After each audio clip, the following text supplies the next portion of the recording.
உங்களுக்கு வெக்கமா இல்லையான்னு கேட்குறேன் திராவிட திமுகவுக்கு. இல்லை அப்படிப்பட்ட இடத்துல இன்னைக்கு அவர்களுடைய வாழ்வியலையும் ஜீவாதாரத்துக்குமான ஒரு போராட்டத்தை அவங்க நடத்திக்கிட்டு இருக்கிறாங்க. நீங்கள் பிறந்த நாள் கொண்டாடிக்கிட்டு இருக்கீங்க ஊர் முழுக்க.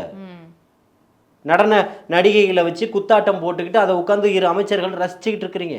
ஆனால் இவர்களை போய் நீங்கள் எத்தனை பேர் பார்த்துட்டீங்க? உடனே கேட்டால் அவங்களுக்கு சாப்பாடு போடுற இப்போ தான் நீங்கள் சாப்பாடு அப்போ நேற்று காலையில் வரைக்கும் அவங்களுக்கு வயிறுன்ற ஒன்று இல்லையா, வாயின்றது ஒன்று இல்லையா?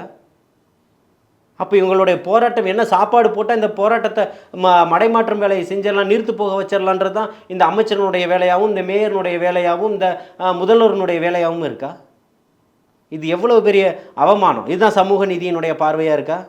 இதுதான் கம்யூனிசமா? இவர் சொன்னார்ல நான் பாதி கம்யூனிசம். யாருக்கான கம்யூனிசம்? நீங்கள் ஏகாதிபத்தியத்தினுடைய கம்யூனிசமாக இருக்கிறீங்க நீங்கள்.